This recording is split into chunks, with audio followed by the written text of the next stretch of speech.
Hola a todas, bienvenidas a León Libre, mi podcast. Yo soy Juan Pablo Delgado, candidato a la presidencia municipal de León por Movimiento Ciudadano. Este espacio lo creamos para que me puedas conocer de manera más personal y también para que puedas conocer mis propuestas de lo que quiero hacer en León como tu próximo presidente municipal. Este primer episodio lo creamos para que conozcas mi perfil, para que conozcas lo que yo estudié, mi experiencia profesional, porque nos dimos cuenta durante las primeras semanas antes de empezar la campaña que muchas personas me preguntaban, bueno, y además de ser gay, ¿quién eres? Una pregunta bastante interesante, porque yo creo que era bastante importante darle a conocer a la ciudadanía mi orientación sexual, porque considero que hay que pasar de que las personas LGBT seamos visibles a que tengamos una representación política. Y de hecho, durante estas primeras semanas de campaña, van 2 días, ya ha recibido algunas muestras pues de demostraciones homofóbicas que me confirman que era importante hacer ver que las personas LGBT podemos participar de manera activa y de manera pues efectiva en la política de nuestra ciudad. Les cuento un poco de mi perfil. Yo ante todo me defino como un defensor de derechos humanos. Desde hace más o menos 10 años me he involucrado en el estudio, en la promoción, en la defensa de los derechos humanos, y esto inicia desde que yo estudiaba Derecho en la Ibero aquí en León. Aproximadamente en el tercer semestre de la licenciatura empecé a involucrarme de manera muy profunda en el estudio de los derechos humanos, perdón. Fui la primera generación, de hecho, de una universidad guanajuatense en participar en concursos internacionales en materia de derechos humanos. Me fui a Costa Rica cuando tenía, creo que 21 años más o menos, a competir y quedamos en tercer lugar en esa competencia, abajo de la UNAM y de la Universidad Veracruzana, pero arriba de muchas otras universidades de todo el continente. A mí me dio mucha emoción ese resultado, pues porque era la primera participación de una universidad en Guanajuato. No teníamos mucha capacitación, la verdad es que fue una delegación autodidacta con una muy querida compañera mía que se llama Alejandra Canchola, que le mando saludos. Y a partir de esa experiencia me entró como el gusanito de poder capacitar a diferentes personas que estudiaban conmigo en la escuela para que también fueran a participar a Costa Rica en estos concursos internacionales. De manera que desde que yo estaba en el quinto semestre y en adelante, capacité a 5 generaciones que se fueron a concursar a Costa Rica y fue una experiencia muy gratificante. No me pagaban, no era una clase formal en la escuela, era algo que yo hacía de manera voluntaria, pero me apasionaba mucho el poder compartir estos conocimientos y experiencias pues con quienes estaban estudiando la licenciatura en generaciones más abajo que la mía. Y en algún punto, durante el tiempo en el que me quedaban los últimos semestres de la licenciatura, platiqué con quienes fueron mi primera generación, que la verdad es que eran mis amigas y amigos cercanos, con quienes yo salía al antro, con quienes yo salía a fiestas, quienes conocía desde hace muchos años, sobre la posibilidad de crear una ONG en el futuro. Este proyecto se quedó ahí como en borrador y en el año 2016 finalmente se concreta el proyecto. Y esta organización se llama Amicus, que existe en León, Guanajuato desde entonces, una organización que se ha dedicado particularmente a defender los derechos de las personas LGBT y particularmente los derechos de las personas trans. Amicus es una organización que hoy se conoce no nada más en León y en Guanajuato, sino que es conocida en todo México y a nivel internacional por el trabajo que hemos conseguido hacer. Ustedes sabrán que las personas trans tienen muchas veces la imposibilidad de cambiar sus actas de nacimiento para que aparezca su nombre y su género autopercibido. Amicus ha sido una de las organizaciones que se ha involucrado más activamente en esta tarea y en conjunto con otras organizaciones de Chihuahua, de Ciudad de México, de Jalisco, conseguimos que la Suprema Corte de Justicia hace un par de años aproximadamente definiera que las personas trans tienen derecho a rectificar sus actas de nacimiento como cualquier otra persona que va al registro civil. Si ustedes se quieren cambiar el nombre, pueden ir al registro civil, le piden a la persona que trabaja ahí que les cambie el nombre y de manera muy sencilla lo hacen. Las personas trans no lo podían hacer. Tenían que ir ante un juez, agotar un juicio, aportar pruebas que muchas veces eran invasivas de su personalidad, como si, hagan de cuenta, invitar a un psicólogo, invitar a un psiquiatra para que confirmaran que las personas trans son trans. Entonces, eso es lo que le exigían antes a las personas trans y conseguimos de manera pues muy exitosa esta sentencia de la Suprema Corte del país Y desde entonces es obligatorio que en todos los estados no se les pidan estos requisitos a las personas trans. De manera que es algo que pues, nos llena de satisfacción, de orgullo en la organización.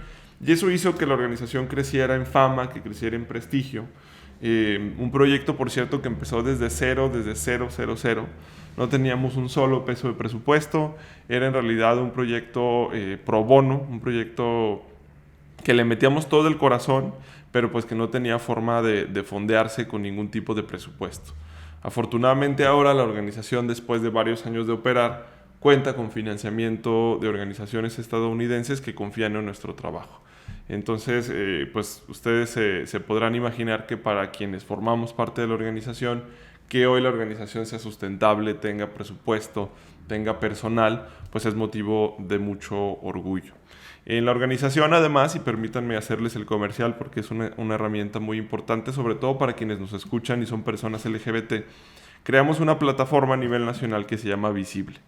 Esta plataforma permite que personas LGBT, pero también aliadas, ojo, también aliadas, puedan reportar incidentes de violencia y de discriminación que hayan vivido o que hayan atestiguado, siempre hacia personas LGBT.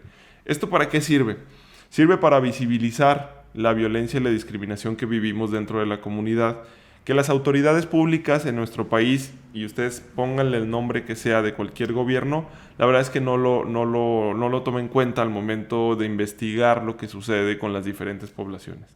Como sucede desafortunadamente en la mayoría de los gobiernos de nuestro país, pues las personas LGBT no nos toman en cuenta para nada y por supuesto tampoco nos toman en cuenta al momento de estudiar las cifras de delincuencia o de violencia que se comete en nuestra contra. Este proyecto ahora funciona de manera muy exitosa en conjunto con diferentes organizaciones en el país y además tenemos un convenio con el gobierno de Jalisco, quien consideró que nuestro proyecto era muy valioso como para tomarlo en cuenta dentro de la forma de hacer gobierno en el estado de Jalisco. Ahora nuestra cantidad de reportes afortunadamente es bastante más alta que al principio de cuando existió la plataforma y esto nos permite analizar los patrones en cómo se comporta la discriminación y la violencia en nuestra contra. No es que a mí me guste que haya más reportes o que haya más incidentes. El tema es que yo sé que existen. Y si estos incidentes pasan invisibilizados o nadie se da cuenta de que están sucediendo, pues entonces nadie va a hacer nada para que se pueda cambiar esta realidad.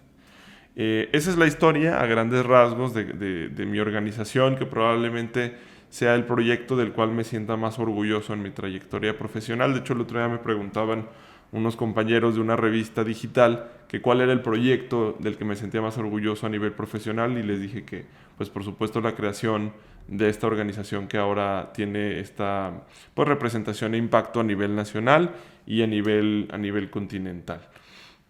Les conté un poco la historia de mi trayectoria en materia de derechos humanos, pero no se queda ahí. También he tenido la oportunidad de trabajar en la Organización de los Estados Americanos. Para quienes no sepan qué es la Organización de Estados Americanos, pues es el equivalente a la ONU, pero para el continente americano. Digamos que los gobiernos de todos los países del continente forman parte de esta organización y ahí se llevan diferentes proyectos y acuerdos para promover una forma de vivir mejor, por así decirlo, en el continente americano. Me contrataron en la OEA para justamente llevar un proyecto que se dedicaba a convencer a los gobiernos de diferentes países para que a las personas trans las pudieran reconocer en su identidad. Lo mismo que les platiqué de la ONG para cambiar los documentos de las personas trans y que aparezcan sus nombres y sus géneros autopercibidos, pues me dediqué a hacerlo durante un tiempo, pero con gobiernos de diferentes países y con gobiernos de diferentes estados aquí en México. De hecho, uno de los grandes logros de este proyecto fue que el año pasado se consiguió que el gobernador de Jalisco decretara que las personas trans pudieran acceder a la rectificación de sus documentos, incluido las niñas, niños y niñas que viven en Jalisco. Esto ha sido un logro tremendo porque solamente hay 3 países en el continente que permiten que las personas que son menores de edad rectifiquen sus documentos sin ningún requisito, digamos, abusivo hacia ellas. Estos son Uruguay, Argentina y ahora México, aunque solo pasa en el estado de Jalisco. Y de esto nos sentimos pues muy orgullosas porque el trabajo de la organización se vio reflejado en algo palpable que ahora ha mejorado la realidad en la que viven las niñas y los niños en México, porque resulta que ahora muchas familias están yéndose a Jalisco, aunque no vivan ahí, para acceder a la rectificación de los documentos, incluidas familias de Guanajuato. En el ámbito local, me ha tocado trabajar también dentro de la administración pública municipal, es decir, del gobierno municipal, en donde tuve la oportunidad de trabajar en el DIF. Tal vez la mayoría de ustedes ha escuchado esta institución porque es bastante famosa. Y ahí me tocó coordinar el trabajo de la Dirección de Desarrollo Comunitario y Nutricional. Me tocaba supervisar los desayunos escolares que se sirven en las escuelas, el programa de comedores comunitarios, que son cocinas establecidas en algunas colonias y comunidades rurales de la ciudad para personas que de otra manera no podrían tener acceso a alimentos de manera accesible. Y al mismo tiempo me tocó ser director de desarrollo social, en donde tuve la fortuna de estar en contacto con diferentes líderes y lideresas de colonia para poder identificar cuáles son las necesidades que se tenían dentro de los espacios en donde vivían y tratar de vincularles principalmente con las diferentes áreas de la administración pública municipal, pues para poder tratar de solventar estas problemáticas. Esta experiencia, tanto a nivel internacional, a nivel local, en mi organización, me ayudan a tener un perfil que considero idóneo para que pueda encabezar la próxima administración pública municipal. Considero que una persona que es presidenta municipal debe de tener conocimiento de diferentes sectores, ¿no? Del sector social, significa de las organizaciones de la sociedad civil, del cual formo parte de hace más de 5 años.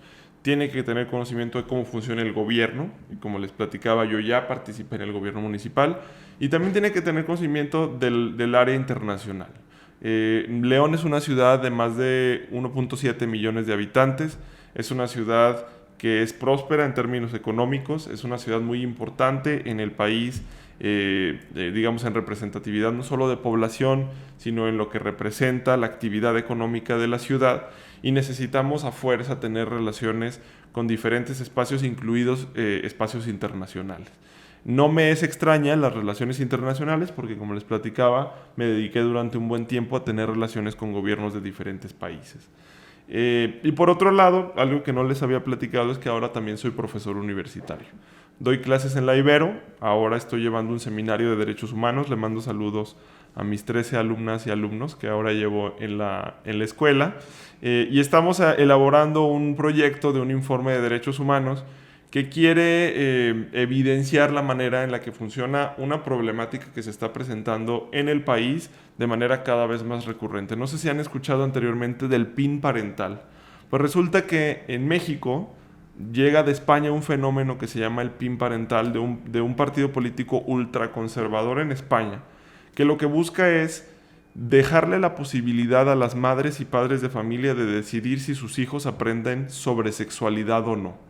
Eso me parece algo bastante polémico, porque ante todo las niñas, niños, niñas, adolescentes y jóvenes tienen derecho de aprender sobre sexualidad, porque esto viene a abonar a sus decisiones a nivel personal y a su formación personal en términos de la mejor convivencia que se pueda tener en sociedad, pero al mismo tiempo para prevenir un montón de cosas que son bastante problemáticas. La educación en sexualidad ayuda para que no haya, por ejemplo, violencia en las relaciones afectivas como el noviazgo, por ejemplo, para que exista una promoción de la perspectiva de género, del respeto hacia las mujeres, del respeto hacia las personas de la diversidad sexual y de género, también para el conocimiento de las infecciones de transmisión sexual, la manera en la que se pueden propagar, la manera en la que se pueden contraer, el conocimiento del propio cuerpo para elevar el autoestima, para identificar aquellas situaciones que son constitutivas de acoso sexual o de hostigamiento sexual. Entonces tiene un montón de beneficios el hecho de poder aprender acerca de estas problemáticas, sobre todo en un estado como Guanajuato, que es el número 7, por ejemplo, en tema de embarazos en la adolescencia. Somos un estado en el que de manera cada vez más frecuente se presentan, por ejemplo, nacimientos prematuros de bebés causados por la mala atención de infecciones de transmisión sexual. Tan solo en el 2021 tuvimos más casos, hasta el momento, en el 2021, tenemos más casos o más incidencia en infecciones de transmisión sexual que todo el año 2018. Y estas son cifras locales. Imagínense entonces que le demos la potestad a las madres y padres de familia de decidir si sus hijas e hijos pueden tomar este tipo de clases. La realidad es que ante todo es un derecho de las personas que son niñas, adolescentes y jóvenes para efecto de que puedan formarse de mejor manera y prevenir todas estas situaciones que les platiqué. Entonces, este gran cuento se los doy porque justamente mi clase en la Ibero se trata de elaborar un informe para darnos cuenta cómo está operando el PIN parental en un estado en el que ya existe, que es el estado de Aguascalientes. Queremos analizar si es que se está implementando o no y en qué medida, y también en otros espacios como el estado de Guanajuato, en el que si bien no tenemos esa legislación todavía, tal vez de manera, ¿cómo decirles?, de manera tácita, pues de manera formal, dentro de los espacios educativos, puede haber esta censura, aunque no haya una legislación que técnicamente esté dando esta directriz. ¿A qué me refiero? Pues que las escuelas, las profesoras, los profesores estén decidiendo no impartir estos contenidos hacia las personas que son niñas, adolescentes y jóvenes.